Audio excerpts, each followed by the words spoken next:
Hey, welcome back. This is a redo of my M3Gan review video. I did it like a week ago.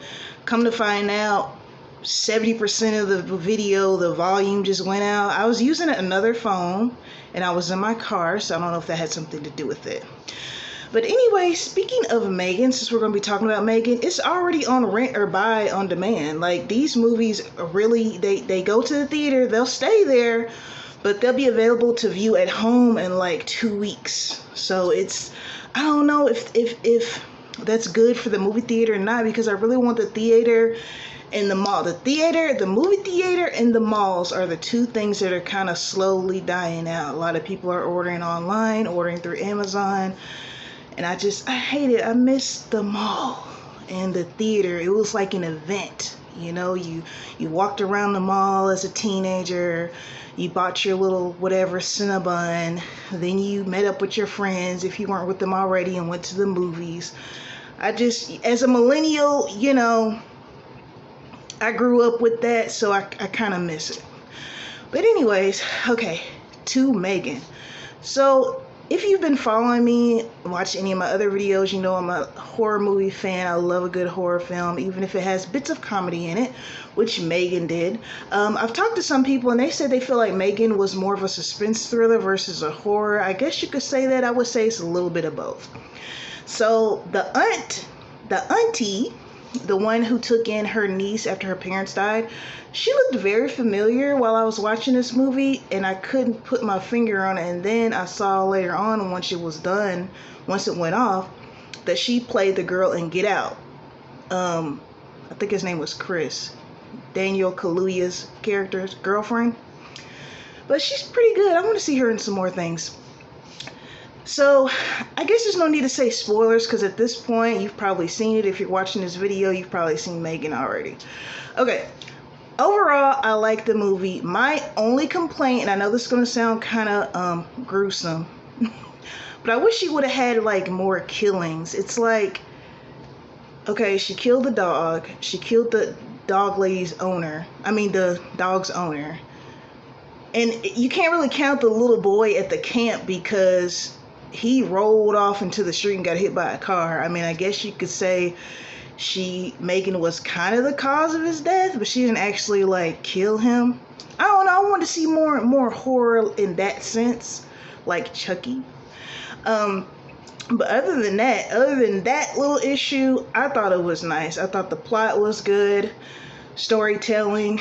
I guess the funny part was like when she started dancing, because I didn't see the trailer prior to the movie. I may have saw like 2 seconds of it. So a lot of everything I saw in the movie was new to me. So when she did that dancing thing, I was like, what the heck is going on? She's dancing right before she slashed somebody, you know?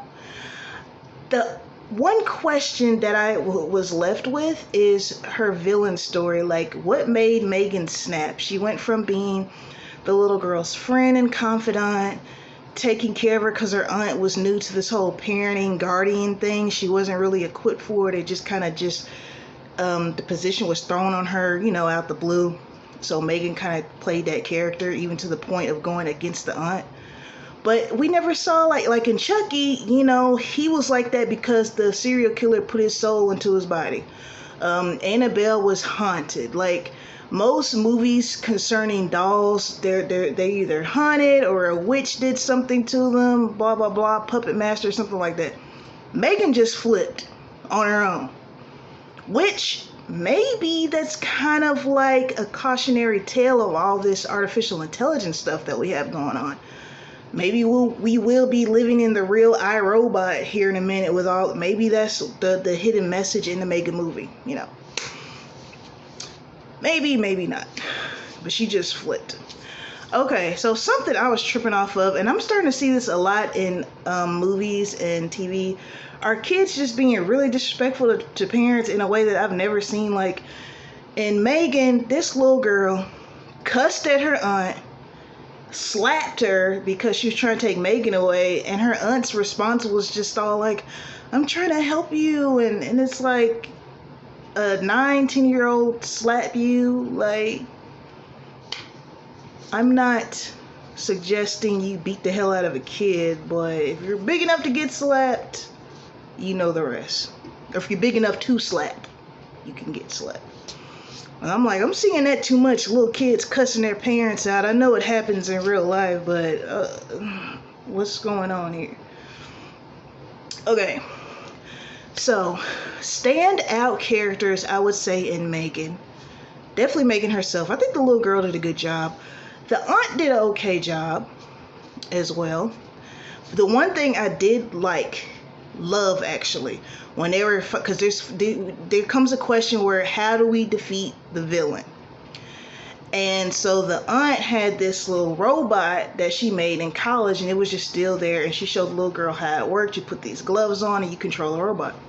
So when M3Gan was in there going full psycho, the little girl put the gloves on, started kicking M3Gan's ASS as the robot. Now the part that had me cracking up, the robot slipped and fell, and then the little girl's aunt had to finish beating M3Gan down herself. Now that, to me, I don't know if that was meant to be funny, but it was, because I'm rooting for the robot, like, yeah, let's get her, let's beat M3Gan, and then he slipped on some clothes or something. I'm like, the lady who wrote the screenplay for M3Gan, she also wrote Malignant, and Malignant, if you've seen it, it does have some comedy elements in it. You know what I mean? It's kind of campy horror.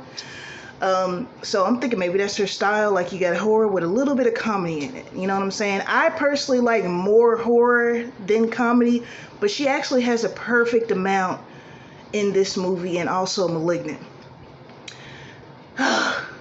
Sorry for this long overdue remake, man. You see what happens when you try to do different stuff. I use another phone, another location, boom, the audio's off. But anyways, man, thank you for sticking with me, y'all. I really appreciate the views. I really appreciate the conversation. Until next time, as always, peace and blessings.